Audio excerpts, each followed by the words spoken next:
نہ لگایا جائے تو کیوں؟ آپ اس بارے میں کیا کہنا چاہیں گے؟ جی، اس میں یہ ہے کہ لوہے کے ٹین دو قسم کے ہوتے ہیں۔ اس کی تھوڑی سی میں وضاحت یہ کروں کہ سب سے زیادہ جو چل رہا ہے تقریباً 99% وہ چل رہے ہیں گھی والے ٹین۔ ان کے سے پہلی سب سے بات تو یہ ہے کہ ہم اپنے اس کے جو ضرورت کی کوئی چیز ہو، کپڑے وغیرہ، وہ بھی اس کے اندر نہیں رکھتے۔ ہم اپنی بید بھی سمجھتے ہیں کہ اس کے اندر رکھنا توہین سمجھتے ہیں، لیکن قرآن پاک یا رب رسول کے نام اتنی عظیم ہوتے ہیں، ان کے لیے وہ ڈبہ یہ انتہائی غیر مناسب ہے۔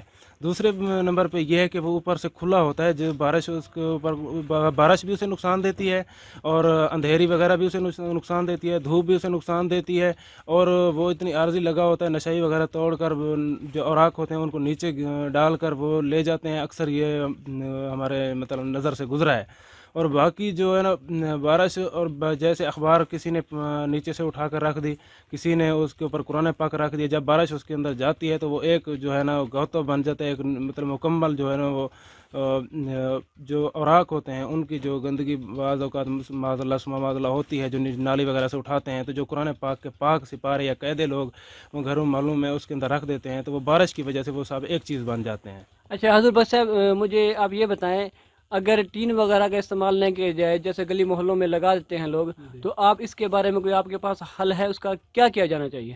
جی ہاں، اس کے بارے میں یہ حل ہے کہ ایسے باکس بنائے جائیں جو کوالٹی کے لحاظ سے، چادر کے لحاظ سے اعلیٰ ہوں، اچھے ہوں۔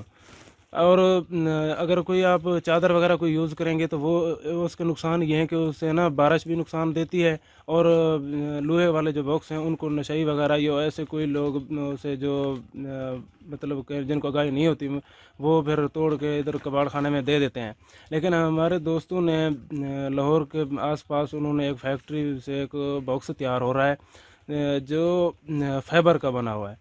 اس کا سب سے بڑا فائدہ یہ ہے کہ اس کے اندر بارش بالکل نہیں جاتی۔ دوسرا سب سے زیادہ فائدہ یہ ہے کہ بارش بھی اسے لگے تو وہ گلتا نہیں ہے، فائبر کا بنا ہوا ہے۔ تیسرا اس کا یہ فائدہ ہے کہ اگر اسے بجلی والے پول کھمبے کے ساتھ لگایا جائے تو وہ جو ہے نا ارتھ نہیں دیتا، جیسے بارش وغیرہ میں کرنٹ لگتا ہے، وہ بھی ٹھیک ہے۔ اور چوتھے نمبر پہ یہ بھی اس کا بڑا فائدہ ہے کہ وہ فائبر کے جو سکریپ ہے نا اس کے اندر نہیں بکتا، کباڑ خانے میں نہیں بکتا، اس کی یہ بھی فائدہ ہے۔ اس سے بہت فائدے ہیں۔ میرا پہلے تو مشورہ یہی ہے، سب سے پہلا مشورہ یہی ہے کہ لوگ جیسے اپنے پیسے، اپنے کپڑے، کوئی چیز، حالانکہ دکاندار ہوگا یا دفتر ہو گیا یا گھر ہو گیا، کوئی اپنے جھاڑو تک بھی باہر نہیں رکھتا، تو یہ کیا ہمیں مطلب تکلیف ہے کہ ہم اللہ تعالیٰ کے نام کو باہر گلی میں یا بازاروں میں رکھتے ہیں؟ یہ بالکل نامناسب والی بات ہے۔ اسے گھر کے اندر رکھنا چاہیے، ادب و احترام کے ساتھ رکھنا چاہیے، جیسے ہم اپنے کپڑے، پیسے، اپنی ضرورت کی چیز، اپنے موبائل کے لیے کیا سے کیا ہم کور وغیرہ لیتے ہیں، جو سارا سیٹ اپ کرتے ہیں، اسی طرح جو ہے نا قرآن پاک اور رب رسول کے نام، اخبار، اشتہار، ووٹوں والے پوسٹر، شادی کارڈ، بل بک، وزٹنگ کارڈ جو بھی ہیں، ان کو ہم ادب و احترام کے ساتھ گھر میں رکھیں۔ جب گھر میں رکھیں گے اس کی برکت دیکھیں گے، اس کی طرف سے جو سکون ہوگا، اس کی طرف سے جو لا علاج بیماریاں یہ ختم ہو جائیں گی۔ یہ میرا پیغام ہے۔ اس کے بعد میں یہ عرض کر رہا ہوں، اگر لگانے بھی ہیں، اس کے بعد اگر لگانے بھی ہیں، مثال کے طور پہ ابھی شروع میں ابتدا میں تو لگانے ہی پڑیں گے، لوگوں کو اس چیز کی اویئرنیس نہیں ہے، آگاہی نہیں ہے، وہ نیچے ڈال دیتے ہیں۔ اس نیچے ڈالنے کو بچانے سے، نیچے نہ جائیں، اس کو بچانے کے لیے وہ فائبر والے باکس لگائے جائیں۔ میرا مشورہ یہی ہے۔ حضور بخش صاحب کا کہنے کا مقصد وہ یہ ہے، جب ہم اپنی کوئی عام سے عام چیز بھی باہر نہیں ڈالتے، اگر آپ کے پاس قرآن پاک یا اس قسم کے مقدس اوراق ہیں، وہ آپ کے پاس شہید ہو گئے ہیں، تو آپ ان کو گھر میں محفوظ رکھیں، پھر اچھے طریقے سے ان کو ایک ٹھکانے لگائیں۔ یہ نہ کریں کہ گلی محلے کے باکس بنے ہو اس میں ڈال دیں۔ اگر باکس ہے بھی صحیح تو جو وہ بتا رہے ہیں ایسا ہی باکس لگانا چاہیے۔ میرا سوال یہ ہے، یہ جو آپ ماشاءاللہ اتنے سارے محنت کر کے اکٹھے کر کے لائے ہیں اور یہ اجر عظیم کام ہے، ان کا پھر آپ کیا کرتے ہیں اور اس کو کیسے محفوظ کرتے ہیں؟ جی، یہ خزانہ جو ہے نا کئی جگہوں سے آتا ہے۔ مثال کے طور پہ ایک تو لوگ جو تاجر حضرات یا کاروباری حضرات اپنے گھروں سے بھی دیتے ہیں، ان کے اوپر ہمیں چھان بین کرنی پڑتی ہے۔ مدرسے سے بھی آتے ہیں، مسجدوں سے بھی آتے ہیں، ہم خود بھی قبرستانوں میں لوگ کھلے آسمان کے نیچے ڈال دیتے ہیں، قبرستانوں میں وہاں سے بھی آتے ہیں۔ ہم خود اخبار، اشتہار ہو گئے، یہ جیسے کچہری کے اندر، بازاروں کے اندر، منڈی کے اندر، یا جو لاری اڈا ہو گیا، چوک وغیرہ ہو گئے، تو وہاں سے ہم لے کے آتے ہیں۔ پہلا یہ ہوتا ہے۔ جب یہاں پہ آتے ہیں پھر ہم یہ بنایا ہوا ہے ٹاپا، اس کے اندر ہم اس کو ڈال کر علیحدہ علیحدہ کرتے ہیں، قرآنی اوراق علیحدہ، باقی جو دیگر غیر ضروری چیزیں بھی، مطلب مدرسے میں سے بھی قرآن پاک آتے ہیں تو ان کے اوپر ان کے اندر اخبارات ہوتے ہیں، اسلامی کتب ہوتی ہیں اور ایسی مختلف چیزیں ہوتی ہیں، کیونکہ قرآن پاک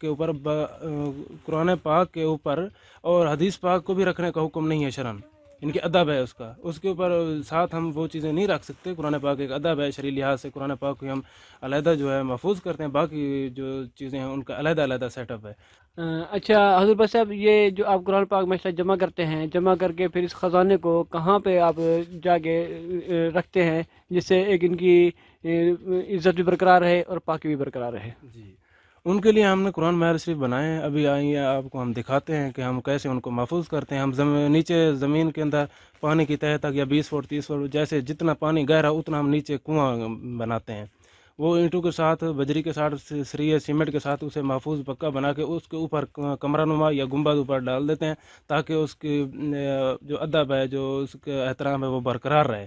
اس لیے اوپر کمرہ بنا لیتے ہیں, نیچے وہ کنواں ہوتا ہے. جب وہ نیچے کنواں اور اوپر جو کمرہ ہے قرآن پاک رکھتے رکھتے جب وہ فل ہو جائے, کمپلیٹ ہو جائے, تو ہم اسے سیل کر دیتے ہیں. سیل کر کے وہ قیامت تک ایسے ٹھہرا رہے گا. آپ کو پھر دکھاتے ہیں وہ. تو ناظرین ہم چلتے ہیں, دیکھتے ہیں انہوں نے کیا طریقہ اختیار کیا ہوا ہے. ناظرین یہ اب جو محفوظ کرنے کا ان کا طریقہ ہے حضور بخش صاحب کا, جو انہوں نے قرآن شریف محل بنایا ہوا ہے, اس حوالے سے ہم یہاں پہنچے ہوئے ہیں. تو یہ جو طریقہ آپ نے اختیار کیا ہے یہ آپ نے کیسے بنایا ہے؟ جی, قرآن محل شریف ہم بناتے ہیں تو پہلے ہم نیچے کنواں بناتے ہیں. وہ تقریباً پانی کے قریب تک, پانی سے تھوڑا سا اوپر رکھ لیتے ہیں کچھ چند فٹ. تو اوپر ہم پھر لے جاتے ہیں جو ہے نا زمین کے برابر تک کنواں بنا لیتے ہیں. کنویں کے اوپر ہم کمرہ نما بنا دیتے ہیں. کمرے پہ مختلف جگہوں پہ دوستوں نے بنایا, کسی نے 2 منزلہ, کسی نے 3 منزلہ, کسی نے 4 منزلہ, کوئی 1 منزلہ بھی بنا دیتا ہے.